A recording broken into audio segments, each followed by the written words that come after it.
The cash secure put is one of the best strategies that you can use to make an income even when stocks are falling like we're seeing right now. With the strategy, you can expect up to 50% yearly returns depending on what stock you're choosing. And of course, I'm going to give you my top stock picks, but before we get into that, I'm going to give you the basics for the strategy, what strike prices and what expiration dates to choose. After that, I'm going to take you through an actual example using SPY. Then we're going to talk about the risks that are associated with the strategy, because with any option strategy, you can always lose money.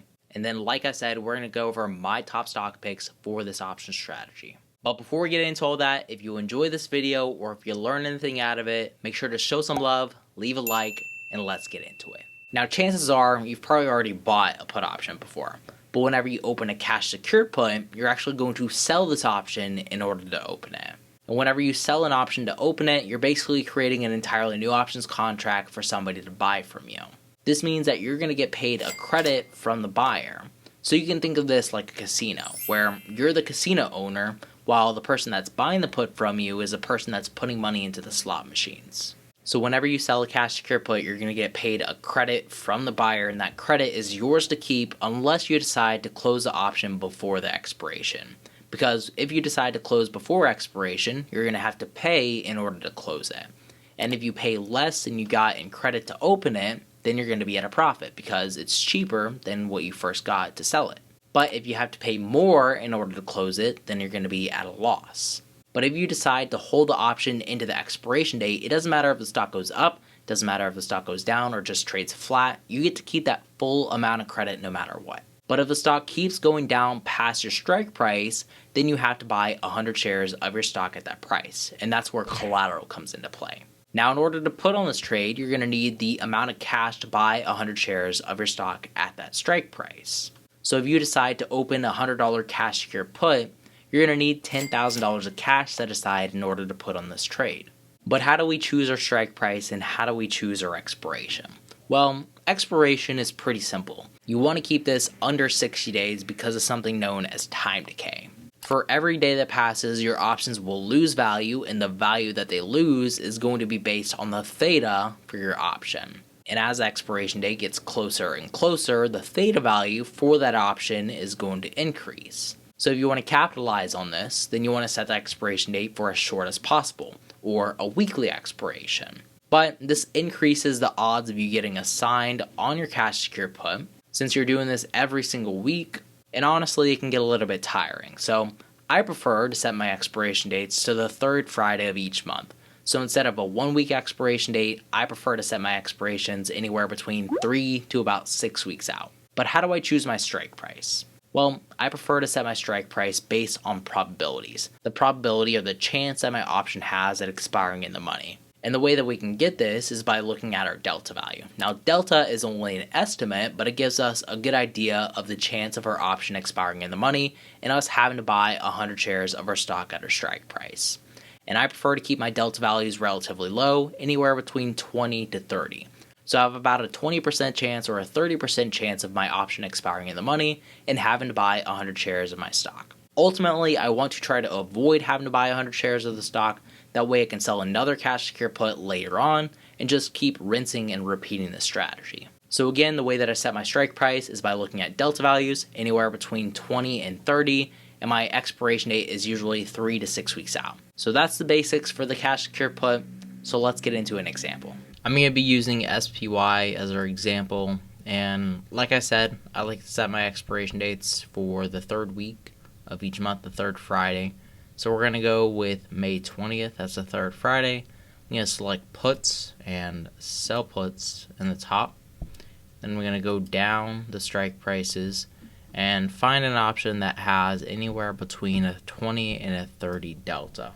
And this one has a 29.64 delta. So that's pretty close to 30, and I would probably settle with this. So this means that we're assuming that SPY will be above $410 on our expiration date. So we're assuming that SPY will either trade up or at least trade above 410. But if it trades below $410, then we're agreeing to buy 100 shares of our stock at $410. This would cost you $41,000, which I know is a lot of money, so we'll get into better stocks or cheaper stocks for the strategy later on. But if we sell this 410 call, we're going to get $645 in premium or credit in order to open this. So if a couple weeks passes and maybe this put option goes to $100 instead of $645 right now, we could buy it back for cheaper for $100, taking $545 of profit. But if we wanted to close this and SPY were to keep falling past $410, maybe this option becomes worth something like $900. If we wanted to close it before the expiration date to avoid having to buy 100 shares of SPY at 410, then we would be taking a $250 loss. But we don't have to buy this option back before it expires. The way that I trade CashSecured puts, typically I just hold them into the expiration date, and in this case I would get to keep that $645 of credit no matter where SPY is at my expiration on May 20th. This means if SPY is actually below $410 on my expiration date, then I'm technically buying the shares for $403.55. That is my break-even price. So if SPY continues to fall down below that after my expiration date, then I would be at a loss. But if SPY is above that on my expiration date, I could sell the shares for higher and I would take a little bit of profit.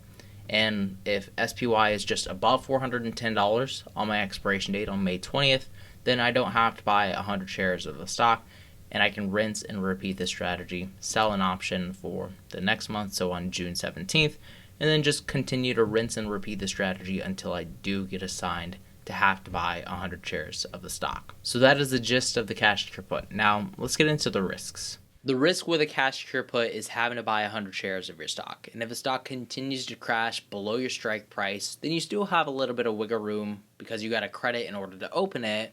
But if a stock falls below your strike price minus the credit that you got, then it's going to be below your break-even price. And at that point, you're going to start to take a loss.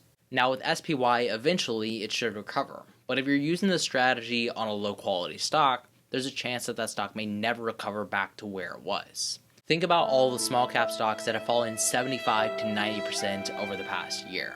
Some of those stocks may recover back to their all-time highs, but there's a good chance that a lot of them aren't going to recover. So if you open a CashSecured put at the highs and you didn't choose a high-quality stock that's going to grow over time, then you could still be at a loss. And if a stock ends up filing for bankruptcy, their stock could end up going to zero, and then you would end up taking your maximum loss. Now your max loss is going to be your break-even price times 100 since you're buying 100 shares of a stock at that price. The likelihood of a stock going to zero is pretty low, but there's always that possibility. And this is why it's important to choose high-quality stocks, so let me give you some of my top stock picks to use for this strategy. If you want the best bang for your buck, then you need to choose a high volatile stock. Because whenever a stock has more volatility, you're going to get more credit or more premium for selling options on that stock because it's more likely that that option is to expire in the money and have to buy 100 shares of the company. And the two best stocks that I know that are high volatile but also high quality are going to be AMD and Tesla. If we were to choose the same expiration, the same delta value that we did for SPY, we'd be going with a $930 put. And for this, we're going to get paid $3,400 in credit for $93,000 of cash, agreeing to buy 100 shares of Tesla at $930. That's almost a 4% return on the amount of money that we're investing, but that's also $93,000, which I know is a lot of money. So AMD is going to be a whole lot cheaper, and if we go to the same expiration date on May 20th, this $80 put is paying $330 in credit for $8,000 to buy 100 shares of AMD at $80. That's more than a 4% return over the next few weeks if we're correct on this. So if we were to use the CashSecured put strategy on either AMD or Tesla, we get around 4% returns every 4 weeks, which over the course of a year would be over 50%. But if you're not into high volatile tech stocks, then maybe banking is more your thing. And if you're looking at something like Wells Fargo or Bank of America, this is going to cost you a lot less than the AMD put we were talking about earlier. Now with Wells Fargo, it is a little bit more expensive than Bank of America, trading at $46.23. But if we sell this $44 put Agreeing to buy 100 shares of Wells Fargo at $44, we're going to get paid $109 in credit. Now that's only a 2.4% return versus the Tesla and AMD puts that we were selling earlier. So you can see the difference between a high volatile stock and how much that's going to pay you in premium versus something a little bit more safe in the banking sector. And then if we look at Bank of America, this is going to be cheaper because their stock is cheaper at $37.50, and we select sell puts and our expiration date on May 20th and try to find a 30 delta. This $35.50 put is paying $74 in premium. So again, that's about a 2% return versus Wells Fargo paying us 2.4%. So Wells Fargo is paying a little bit better, but this also does have a slightly lower delta value, so it's less likely to get assigned. But maybe banks really aren't your thing. Maybe you do like tech, but you just don't want a high volatile stock like Tesla or AMD. Then you might want to look into something like Apple or Microsoft if you have enough money to sell puts on those stocks, because those are some of the most reliable and best trending stocks that there are in the stock market.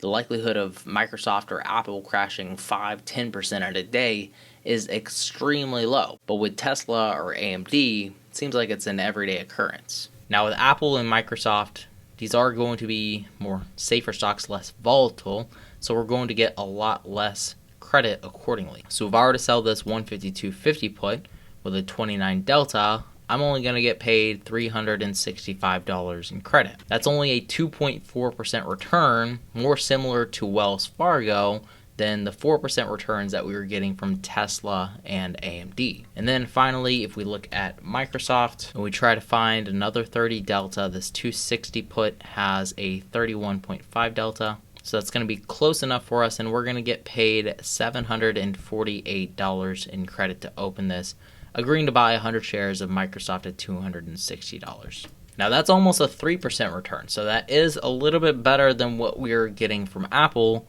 but again, our delta value is slightly higher. I think the Apple one was 28 versus this one is 31.5. So the higher your delta value, the more credit that you're going to get, but the higher chance you have at having to buy 100 shares of your stock at your strike price. So those are the best stocks that I have for you for the cash secure put strategy. Hopefully you found this video helpful. Thanks for making it all the way to the end, and thank you to all my patrons for their support. And as always, remember to stay positive, stay green. I'll catch you in the next one. Bye, guys.